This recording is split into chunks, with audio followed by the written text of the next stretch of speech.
Cross-Country Cousins by Samantha Rabe. Illustrated by Nicole Tagdell.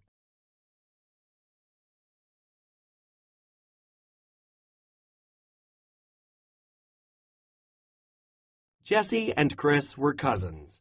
They were good friends, too, even though they lived far apart. Jessie lived in Vermont, and Chris lived in Southern California. They had met only 3 times, but Jessie said the first time didn't count because they were babies then. United States of America, California, Vermont. The second time they met, they were 3 years old. Chris and his parents came to Vermont to see the farm that Jessie's parents had just bought. Chris and Jessie played in the apple orchard. They had fun running from tree to tree.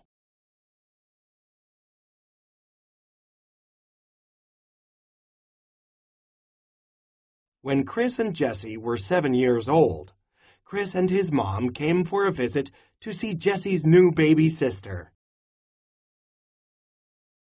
Jessie and Chris played in the barn and built a clubhouse. The cousins roamed through the orchard.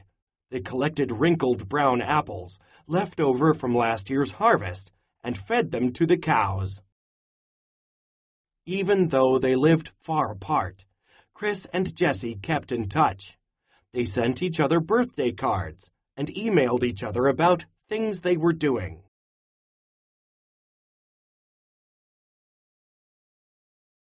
One day in late winter, Jessie sent Chris an email. "Hi, Chris. It's time for one of my favorite things, sugaring, or making maple syrup. Do you remember the grove of sugar maple trees on our farm? Well, Mom and Dad have tapped those trees. They drilled a little hole in each tree trunk and stuck a spout in it. Sap from the tree drips out of the spout into a bucket.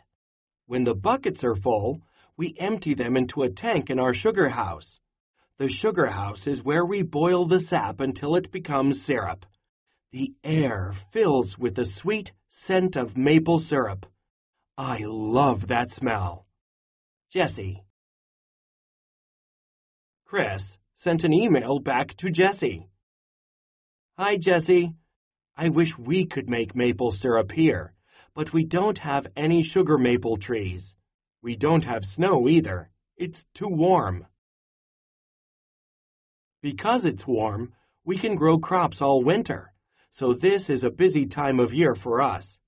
We've been growing and harvesting citrus fruit, broccoli, cabbage, carrots, and other vegetables. Many of these vegetables are sold around the country. Maybe the grocery stores near you sell fruit and vegetables from our farm. Chris." In the spring, Jessie emailed Chris. "Hi, Chris. We had our usual muddy start to spring, but now the apple trees are blooming.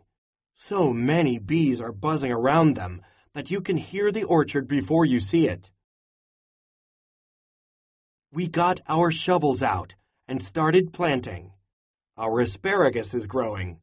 We have some spinach and other greens, but that's it for now. What's growing in your garden? Jessie." Chris replied to Jessie. "Hi, Jessie. Spring is another busy season in Southern California. We still have asparagus, but now we also have artichokes, peppers, onions, tomatoes, and melons. It gets warmer each day. Soon, it will be really hot. Take care, Chris." Early in summer, Jessie wrote to Chris. "Hi, cousin. Summer is here at last. It's time to pick strawberries to sell at our farm stand. I picked loads of them yesterday. My muscles ached, and my fingers were sticky with juice. So was my mouth. Okay, so I wasn't just picking." We're eating lettuce and spinach from our garden, and soon we'll have peas and potatoes. It will be a while before the tomatoes, squash, and blueberries are ripe. Let me know what's going on with you. Jessie.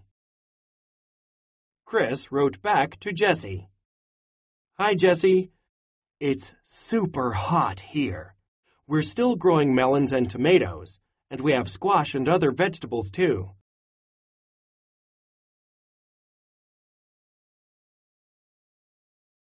In the fall, Jessie replied, Hi, Chris. It's my favorite time of year.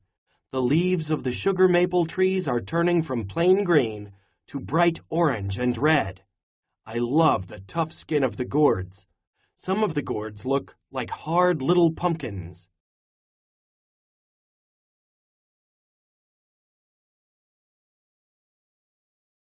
Lots of people come to our farm to pick apples. We still have root vegetables to harvest, but soon the fields will be barren and the mornings will be frosty. Then winter will be here. Take care, Jessie. Chris replied, Hi, Jessie. Fall is my favorite time of year, too. Not because we have lots of vegetables and melons growing, but because my birthday is in November.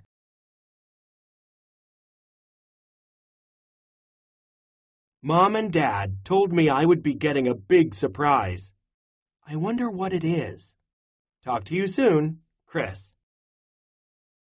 Jessie giggled. She knew exactly what Chris was getting for his birthday.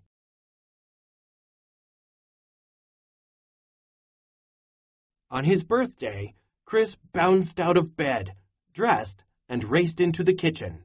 Mom and Dad were making pancakes. You're up early, they said. Suddenly, the doorbell rang. Chris raced to the door and opened it. Surprise! Yelled Jessie and her family. I can't believe it, said Chris. When I wrote that I was getting a big surprise for my birthday, did you know that you were the surprise? Jessie nodded. But we brought you a surprise from our farm, too, she said.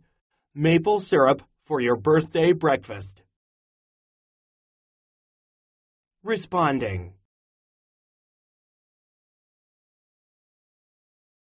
Target skill. Conclusions. How did Chris feel on his birthday? How do you know? Copy and complete the chart below.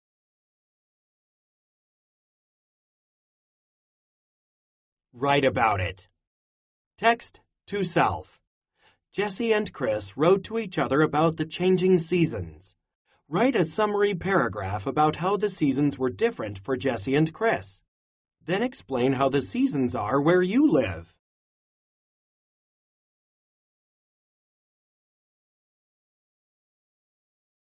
Target vocabulary. Blooming. Mussels. Knotted. Plain. Scent. Shovels. Tough. Wrinkled. Expand your vocabulary. Barren. Crops. Grove. Harvest. Orchard. Spout. Sugaring. Target skill. Conclusions. Use details to figure out more about the text. Target strategy. Analyze, evaluate. Tell how you feel about the text and why. Genre. Realistic fiction is a story that could happen in real life.